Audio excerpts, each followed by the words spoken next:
Para kanca DSK diantos pangrojongna kanggo nanjurna channel Radio DSK FM Official. Hatur nuhun.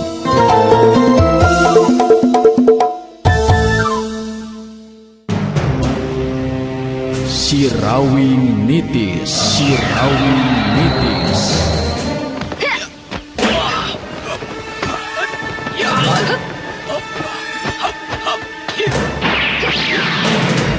Sirawing nitis.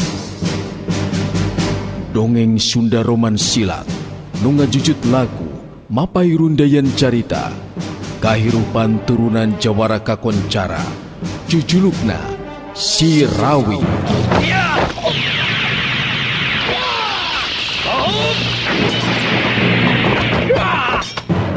Kiwari Sirawing nitis.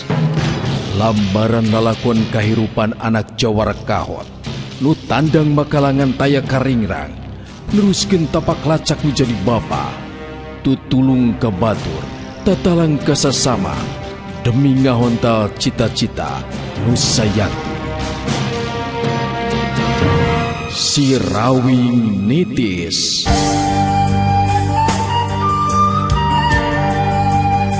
RMG Network midangkeun serial dongeng Sunda Sirawing nitis.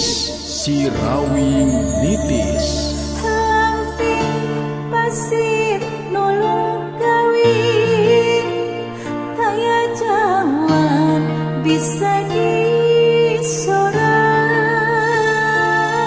gunungna ngajegir tepat luhur manuk mapalang caang ngaberang. Sirawing nitis. Naskah Yasana Yat R. Panutur catur Mang Inoy. Pangreka sora Dery Sanjaya. Pangreka musik Rendika MG. Pangjejer gawe Dewi Miranti. Produser ajak Gita Noviana. Produksi RMG Record.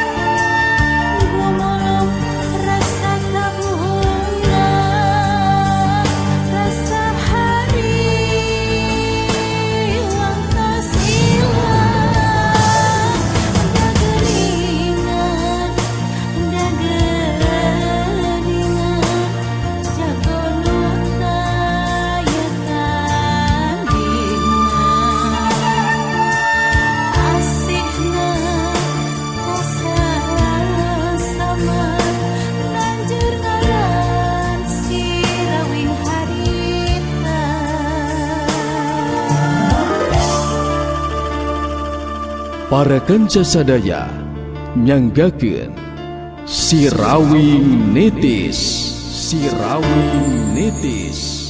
Duta Suara Karawang 103,2 FM. Ayu manganti ejeng jaka sinangling tarungkul. Dua nana teh hayang ngabantah kana caritaan Saraswati anu jelas dina hate leutik masing-masing geus taya deui harapan pikeun mampu ngababaskeun diri tina cengkreman Dewanista. Buktina geus bisa lolos oge kala kapanggih deui jeung Dewanista anu saterusna kabawa deui ka dinya. Saraswati ngabagikeun paneuteupeuna ka Ayu manganti ejeng jaka sinangling teu lila terus kedal deui lisan. Ingat kana pengalaman ibu jeung bapak hidup waktu keur ngorah. Saliwat mah cocobaan anu tumibate berat kacida jeung pamohalan bisa salamet. Tapi henteu kitu geuningan dina akhirna mah sabab dina ieu kahirupan memang aya nu ngaturna. Contona saperti anu karanapan ku bapak hidup waktu diasupkeun kana jero sumur legok panampi terus di luhur sumur diuruk. Apaan ibur harita sakabeh jalma majarkeun Sirawing geus eueuh di kieuna. Tapi kanyataanana tetela aya geuningan jalan pikeun nyalametkeun malah bapak hidup bisa lepas tina bahaya. anu akhirna eta tempatnya dipake nepikeun ka ayeuna pikeun numpi diri.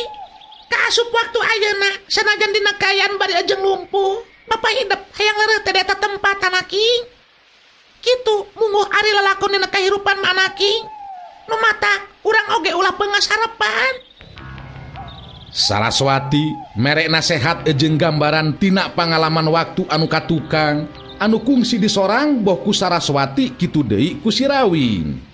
Nu dipalar tayalian sangkan ayu manganti jeung Jaka Sinangling ulah waka peunggas harapan nyerah kana kaayaan.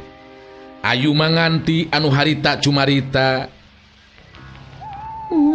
muga be atuh Bu anu karanapan ku urang tiluan utamina mah ku si Utun anu aya dina kandungan abdi sing saperti Amarawi tiasa ngelapaskeun diri tina cengkerman ancaman jelma saperti Dewanista Bu. Tapi ragu pun anak putus salira ibu kedah janten korban anu teu puguh mah Bu. Ulah buruning urang salaku manusia dalah satu hewan oge dicanak teu puguh anakna mah Bu pasti barontak panginten. Saraswati ungeuk lalaunan tanda ngabenerkeun kana caritaan ayu manganti terus kedal delisan. Naon anu dicaritakeun ku hidup bener ayu? Sajal mana atau numikeun anakna dijadikeun korban? Dalah sanajan dipentak keur diurus oge. Kangaranan urang salaku anu jadi kolotna ari mampu ngurus jeung ngagedekeun mah. Piraku teuing make dibikeun. Ngan lebah dieu cek ibu oge nya urang ulah waka peungas harapan. Urang bebarengan metakeun akal jeung pikiran di barung kupang doa ulah kenat ka mantena. Sabab iwal teh eta kakuatan urang dina waktu ayeuna ayu angling. Kahirupan moal rek salah tawuran cek Bapak hidup oge. Bet piraku make kudu jadi korban anu rek merdaya, anu rek ngakaya jeung ngarah ngarina. Ngomong ieu incu si Rawing anu tetuah teu dosa. Rada kaubaran oge hate ayu manganti jeung Jaka Sinangling. Malah tumubuh harapan dina hatena masing-masing saha anu nyaho bakal bisa lepas bebas tina cengkerman Dewanista.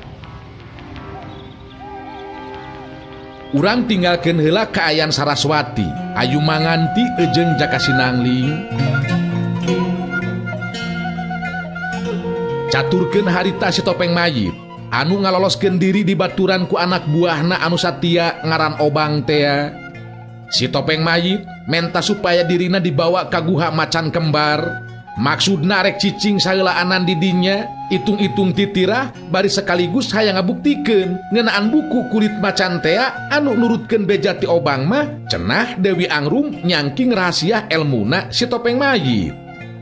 Sanajan panon teu ningali tapi masih keneh apal ngeunaan lebah-lebahna, Obang jeung si Topeng Mayit teu burung bisa tepi ka tempat anu dituju. Sanggeusna aya di jero guha macan kembar. Si Topeng Mayit diuk dina luhur batu, ngatur reng hapan napasna bari terus nyarita. Dewek kakara inget Obang. Memang kungsi nyaritakeun sagala rupahana kaasup masalah anu sifatna rahasia ka si Dewi Angrum. Nu matak ayeuna mah leuwih ti heula kudu dibuktikeun heula. Aya keneh jeung heuteuna buku kulit macan rahasia catatan ilmu dewek. Jelas penting pisan eta mah pamimpin kudu dibuktikeun heula nya. Sabab nilik kana obrolanna si Dewa Angrum jeung Aji Sutra mah pangnagar dehat teh hayang mimpin pegoron Topeng Laras lantaran boga angkeuhan geus nyepeng rahasia ilmu pamimpin. Nu matak coba ayeuna tingali ku maneh Obang. Teteangan batu nemprak anu juru belah katuhuna donglang jeung aya guratan ti tengahna. Jungjukeun angkat sabab dina hanapeun eta batu dewek nyumputkeun buku kulit macan teh. Sok teangan Bang. Obang dina waktu harita gancang ngalaksanakeun parentahna si Topeng Mayit. Batu anu dimaksud ku si Topeng Mayit kapanggih terus dijungjungkeun diangkat ku Obang. Tetela handapeun batu teh geus eueuh naon-naon. Obang ngahuleng bari ngagarendeng ngomong sorangan. Wah nyan, geus dicokot ku si Dewi Angrum tah buku kulit macan teh. Paingan gede hate jeung wanian ka jelema teh rek hianat jeung ngalindih si Topeng Mayit. Bener-bener pinter jeung licik oge tah si Dewi Angrum. Si Topeng Mayit sanajan panon teu ningali tapi kaseukeuten pangdenge namah tacan roba. Garendengna Obang anu ngomong sorangan bisa kadenge ku si Topeng Mayit. Bener, pan buku kulit macan dewek teh. Si Dewi Angrum bener-bener hianat jeung kurang ajar ka dewek. Nya gelo tak jelema teh. Setan alas bener-bener hianat ka dewek si Dewi Angrum. Ka Dede Ilaing Bang. Obang dina waktu harita datang nyamperkeun ka si Topeng Mayit bari terus nyarita. Jadi geus kitu kumaha atuh ye pamimpin? Da jelas ayeuna mah geuningan naon anu diomongkeun ku si Dewi Angrum jeung Aji Sutra teh henteu nyalahan. Kumaha ye saterusna tindakan urang pamimpin?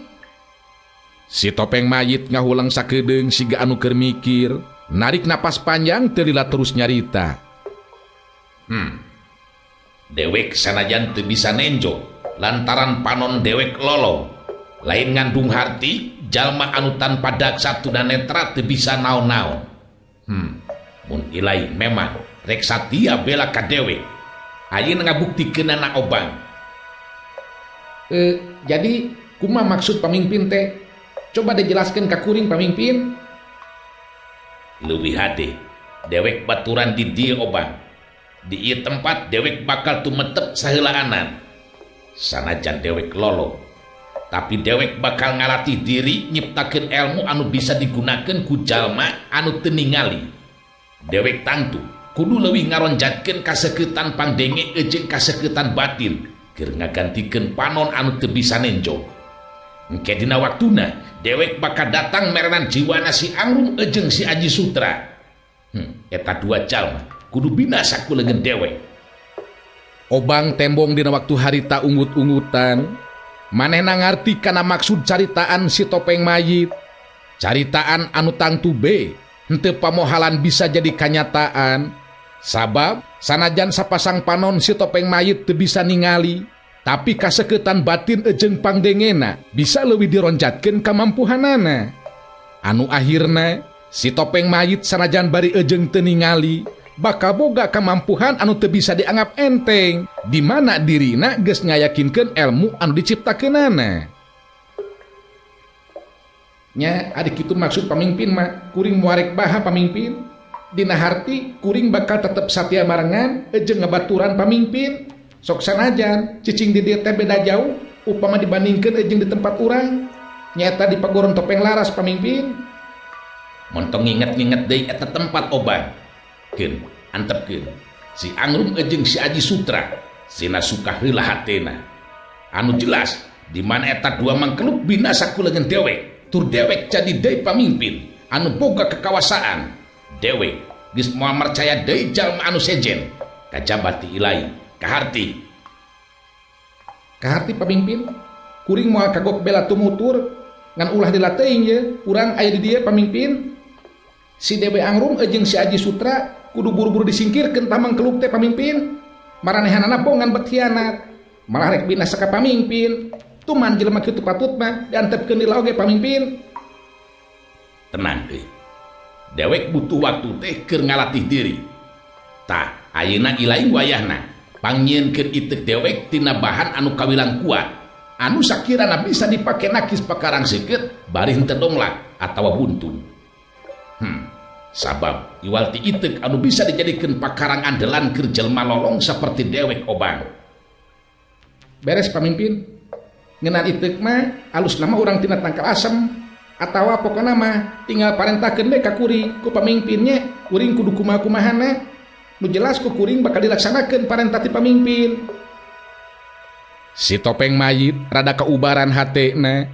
Sabab tetela Obang kawilang anak buah anu bener-bener masih keneh satia bela tumutur pikeun ngaulaan jeung ngabaturan cicing di dinya. Duta Suara Karawang 103,2 FM. Buha macan kembar anu dina waktu katukang dipake ku si Topeng Mayit keur numpi diri mangsa ngayakinkeun elmuna. Ayeuna eta tempat teh bakal dipake deui mangsa dirina rek ngayakinkeun ilmu anu bisa dilakukeun jeung digunakeun ku jalma anu teu bisa ningali. Jalma saperti si Topeng Mayit anu tahapan elmuna geus tepi kana puncakna, tangtu be teu beakeun akal dina ngungkulan kaayaan anu keur karandapan ku dirina dina waktu harita. Manehna henteu bisa ngan ukur ngangluh ku Bang Balu mikiran terus keayaan dirina anu kaayaanana jadi jalma anu tunanetra. Malah aya tekad dina hatena si Topeng Mayit. Sanajan manehna jadi jalma teu ningali, tapi kamampuhan dirina kudu leuwih punjul batan dina waktu keur kaayaan ti memehna. Ucara saperti kitu, jago-jago anu makalangan di dunia kajawaraan tangtu bakal leuwih seber hatena, leuwih kaget sabab kamampuhan si Topeng Mayit sanajan jadi jalma lolong tapi leuwih hebat deui elmuna. Itu tekadna si Topeng Mayit dina waktu harita. Si Topeng Mayit mere parentah ka Obang nyieun itu. Anu dititah henteu kaleket harita terus indit. Sedengkeun si Topeng Mayit bari jeung tetep diuk dina luhur batu ngagerendeng ngomong sorangan. Angrum, Sutra, maneh ayeuna menang suka hate sia deuleu. Tapi dagoan sakedeung deui ku maneh duaan. Aing si Topeng Mayit geus teu bisa disaruakeun jeung jelema biasa sia deuleu. Sanajan panon aing teu ningali, tapi engke dina waktuna dewek bakal bisa ngabinasakeun maneh duaan. Tunggu sia waktuna. Aing geus moal mere diampun ka jelema saperti maneh duaan sia. Si Topeng Mayit bener-bener ngunek-ngunek hatena ka Dewi Angrum jeung Aji Sutra. Manehna jadi ngabayangkeun eta dua jalma anu tetela geus wani hianat ka dirina.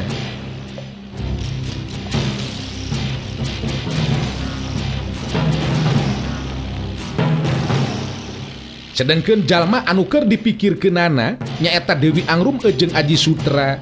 Sacara resmi memang geus ngaganti ngaran paguron Topeng Laras ku ngaran paguron Aji Angrum.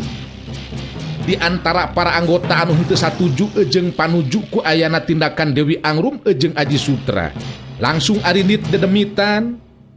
Sedengkeun anu sabagean deui puguh eueuh pilihan sejen deui harita narima kana eta kanyataan.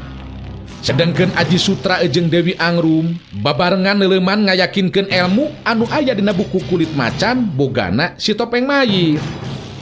Lian ti babarengan leuleman elmu tina buku kulit macan, duanana memang geus janji pikeun hirup ngahiji ngalaki rabi jadi salaki jeung pamajikan sangkan leuwih pumbas dina ngawujudkeun cita-citana. Duanana geus bisa ngabayangkeun upama geus hasil sapinuhna ngayakinkeun elmu anu aya dina buku kulit macan, mangka maranehna duaan bakal mangrupa pasangan anu susah neangan tandinganana.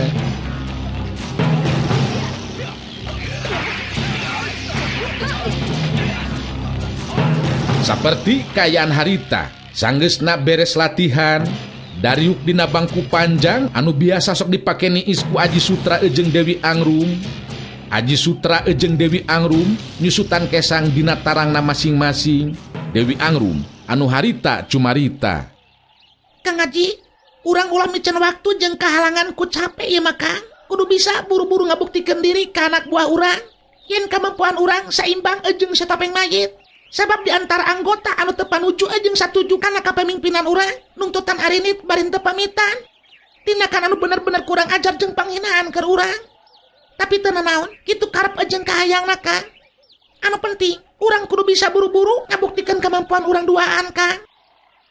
Aji Sutra ungeuk ngabenerkeun kana caritaan Dewi Angrum, puguh manehna oge bisa nitenan. Jumlah anggota teh memang ngurangan. Akang ngarti kana naon anu dicaritakeun ku Angrum. Sakur anggota anu geus init dedemitan embung narima kana kanyataan. Cek akang mah kawilang jalma anu bodoh pisan. Ngan eta anggota nu geus ini tanpa pamite kudu dicirian ku urang Angrum, di mana urang geus mampu ngayakinkeun sapinuhna ilmu anu dina buku kulit macan, didinya urang ngalakukeun tindakan. Kangaranan urang geus hasil ngayakinkeun sapinuhna ilmu anu aya dina buku kulit macan mah Kang, geus henteu kudu mikirkeun anggota anu ngalepaskeun diri Kang. Puguh jalma anu teu kaasup kana hitungan Kang, anu kitu mah urang leuwih hade nembarkeun pangaruh ku cara ngarubuh-rubuhkeun jago-jago anu geus boga ngaran Kang, supaya ngaran urang asup kana hitungan kawilang pasangan anu susah diteangan tandinganana. Naon anu dicaritakeun ku Angrum akang satuju, tapi urang tetela teu bisa gampang kitu bae ngayakinkeun ilmu dina buku kulit macan. Sabab elmuna si topeng mayit kawilang ilmu anu beunang disebutkeun arang langka dipiboga ku jago biasa. Nu matak urang kudu bener-bener husu Angrum. Nu matak ieu mah ulah bosen atawa hoream Kang. Teh istilah capek. Ulah aya waktu nu kaliwat Kang sapoe oge nya. Sangkan cita-cita urang bisa tere-tere ngawujud jadi kenyataan. Duta Suara Karawang 103,2 FM. Dewi Angrum jeung Aji Sutra geus kitu mah terus latihan deui.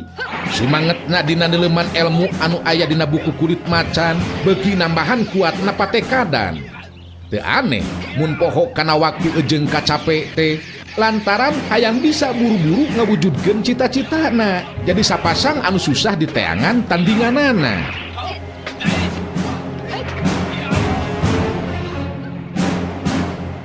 Anu keur ngayakinkeun ilmu tetela lain ukur Aji Sutra jeung Dewi Angrum hungkul. Laras Anting anu narima bimbingan atawa latihan ti si Dewanista. Ti poe ka poe memang poho dikacape lantaran kuatna patekadan hayang males ka nyeri ka sakur jalma anu nganyerikeun kana hatena.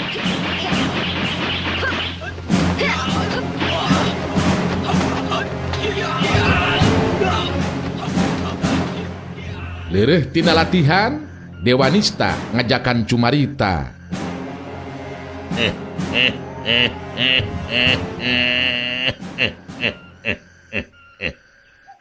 Lumayan, beungit nama maju anjing. Ngangaranan ngayakinkeun ilmu memang ulah mosan anjing. Sabab di mana ngeun karaya cukup ilmu terus ngereunkeun latihan, hasilna moal beda di si topeng mayit murid dewek. Anu ayeuna jadi lolong panona gara-gara tarung tandingan ngalawan Hirawing. Kawilang kaget anu lain dikieuna Laras Anting ngadenge caritaan si Dewanista saperti kitu. Puguh kakaranyaho harita keur Laras Anting lamun Dewanista teh guruna si topeng mayit. Tapi Laras Anting nyumputkeun semuna neuteup ka Dewanista terus tumanya. Oh, jadi si topeng mayit teh murid Kakang Dewa. Nah terang di mana si topeng mayit ayeuna lolong panona?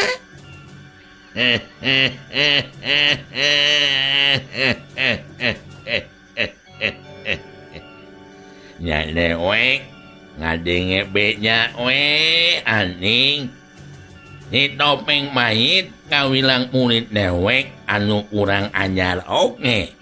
Sabab manehna inin kabur mari maling bungu kulit macan boga dewek. Nu saterusna ngampleng teu panggih-panggih. Nu matak ajina rasakeun we tah ku sorangan nya ku dewek moal ditulungan. Andepkeun we cina teu bisa nenyo salilana. Laras Anting jadi beuki ngarti ayeuna mah Dewanista sanajan bener guruna si topeng mayit tapi geus kurang perhatian. Laras Anting henteu rek nyaritakeun kaayaan dirina pangna nepikeun ka jadi ruksak beungeutna teh lantaran ku si topeng mayit. Nu penting dirina kudu bisa balitungan males ka nyeri. Kitu cek pamikirna Laras Anting dina waktu harita. Dewanista harita terus nyarita deui. Nu matak kangalanan ngalanih diri mah ulah aya eureunna anjing. Bisi kaladapan nahib saperti si topeng mayit. Ngan memang lawan manehna kawilang berat. Nya mak saperti si Rawing lamun lain jeung dewek lawana susah pikeun diungkulanana. Ngandatna si Rawing oge ripuh gaayaanana sabab dewek menang meja. Dan si Rawing oge dua congorna jadi lumpuh teu bisa digerakeun. Nu matak dewek geus teu sabar ye. Hayang gerak makalangan nemongkeun diri nya. Kabeh jago-jago sila jemah di hareupeun dewek. Nya pasti kana kitu nate Kang Dewa. Anu makalangan mah rek saha anu bakal mampu ngimbangan ilmuna. Kuijiran ka Kang Dewa, kayan si Rawing jeung si Topeng Mayit bakal pulih deui moal Kang.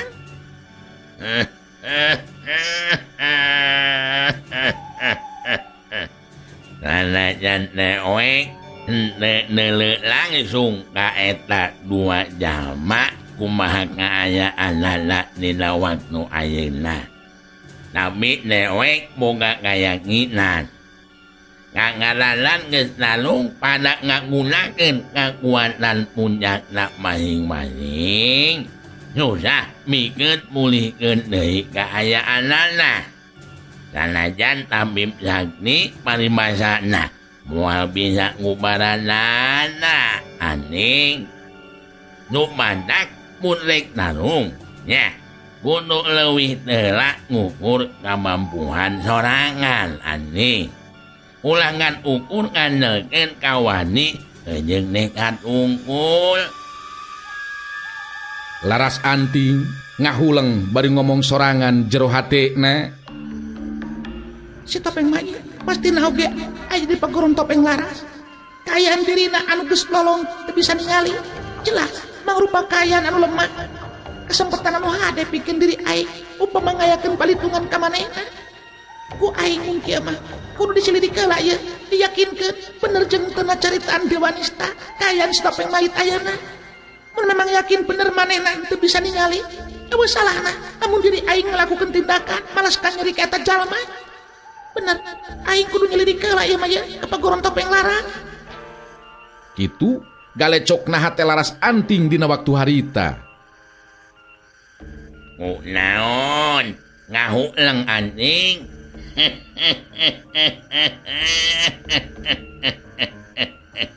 Henteu kudu make bingung di ayeuna.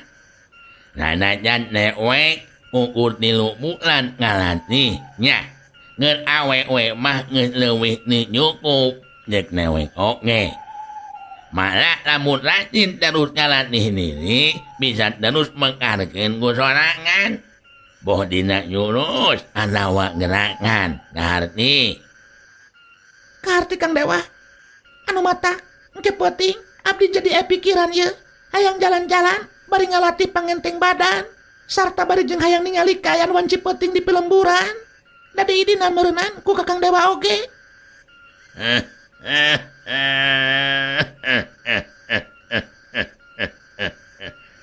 Hayang liar kesel meuleunannya bari sakalian ngalatih diri. Neuna naon ku Newek mualik di halangan nya Anting. Ngangaranan ning ulin bari ngalatih diri mah memang kudu dipeuting. Nyabab ti meunang ngalantok ngambil lemburan mah jelema bakal loba nu sarieun.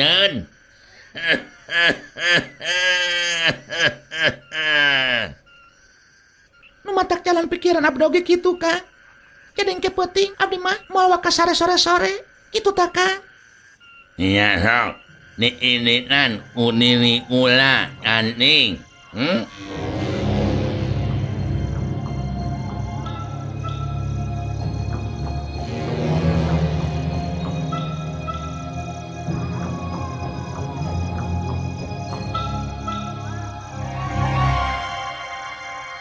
Waktu wanci peuting sumanding, Laras Anting henteu terus asup ka jero guha. Komo mun terus sare saperti halna Dewanista. Harita Laras Anting memang boga maksud hayang nyilidik kaayaan si Topeng Mayit.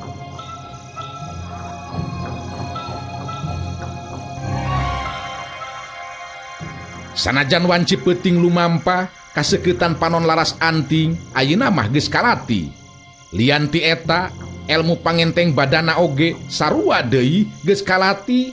Teu aneh lamun gerakanana harampangna keranan.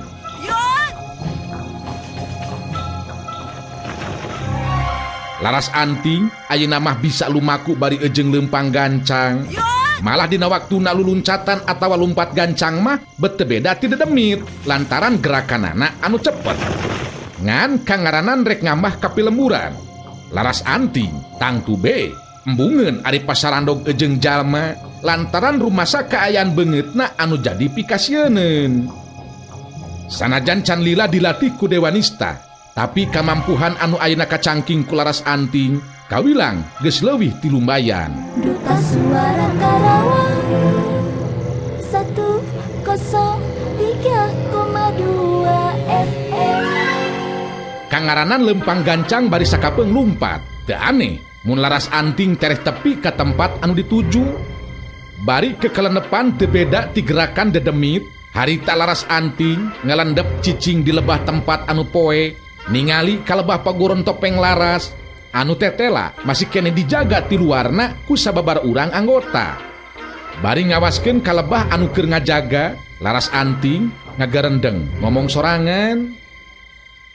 Jelas, moal bisa mun ngaliwatan jalan karep mah. Aing kudu malibir ka pipir, kudu ngaliwatan jalan tukang mun kaya kieu mah ye. Upama memang kaayaan si Topeng Mahit bener-bener lolong panona, aing geus moal micen di waktu. Si Topeng Mahit kudu ngarasakeun akibatna geus ngaruksak beungeut ejeng panon aing. Dagoan sia Topeng Mahit, si Laras Anting penting ieu bakal balitungan. Lantaran puguh Laras Anting mah kungsi jadi pribumi. Jelas apa kana seluk-beluk tempat anu bakal didatangan ku manehna. Ngaliwatan jalan tukang, Laras Anting kudu ngaliwatan benteng anu kawilang cukup jangkung, oge aya kana 2 meterna jangkungna. Laras Anting mundur ngawahan heula ka tukang, dirina kudu mampu ngaluncatan eta benteng. Aing mina ngalatih diri, kungsi ngaluncatan dahan anu jangkung, anu sarua ejeng ieu benteng. Piraku make jeung teu mampu onaman ngaluncatan ieu benteng.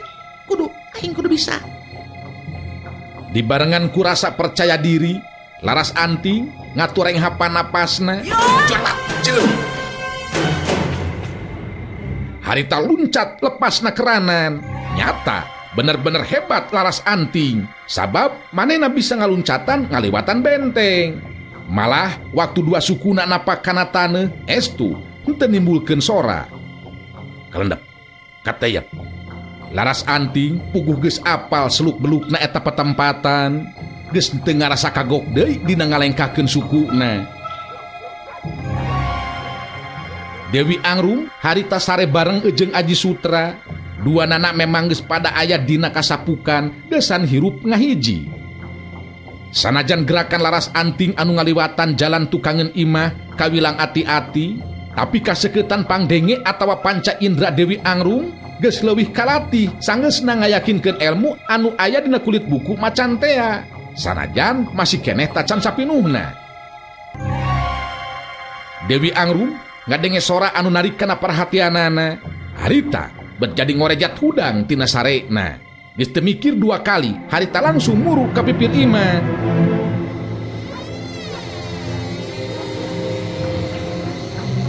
Ningali panto tukang aya nu muka ti jero, Laras Anting gancang nyumputkeun awakna di lebah tempat anu poe dina balik tatangkalan. Memang teu jauh ti benteng, masih keneh loba tatangkalan galede anu ngahaja henteu dituar.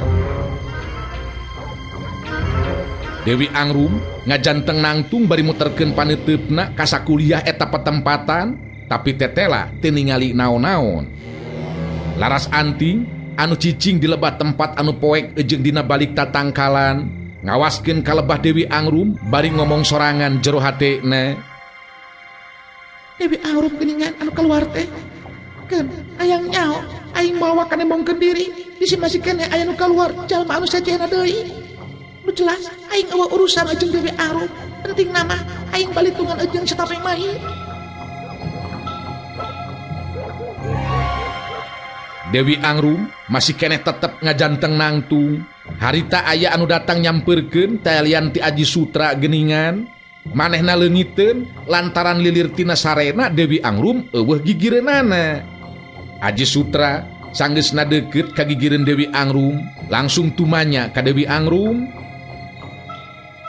Aya naon Angrum? Buat ngajajanteng di luar kieu geuningan. Akang lilir tina sare kaget sabab Angrum eueuh gigireun. Kumaha ieu teh? Aya naon ieu teh Angrum? Tadi mah abdi ngadengi aya sora anu nyurigakeun ka. Siga aya jelema ieu ka dieu nya ngaliwatan jalan tukang.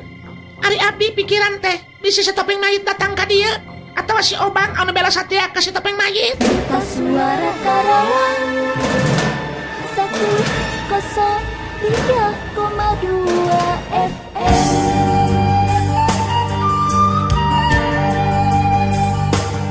RMG Network rengse midangkeun serial dongeng Sunda Sirawing Nitis. Lamping pasir nulung kawin, kaya jalan bisa disorang. Gunungna ngajegir kepatilur, manuk mapang caang ngaberang.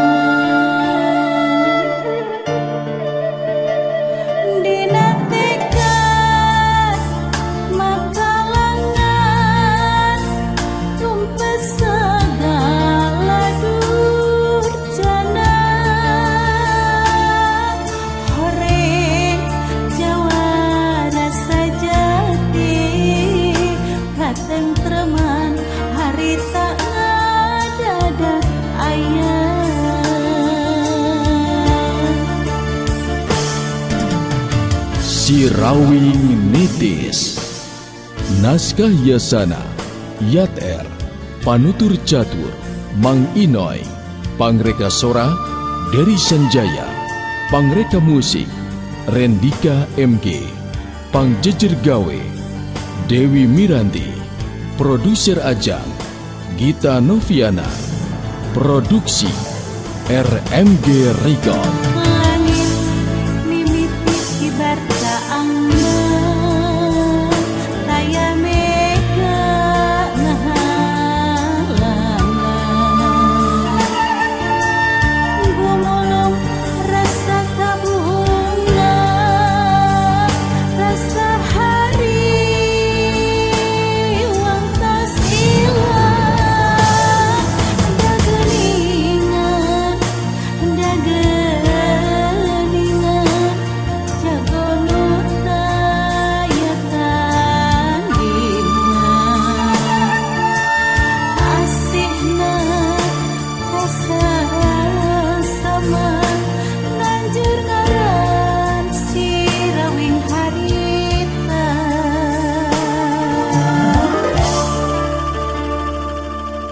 Para kanca sadaya, wilujeng kantun.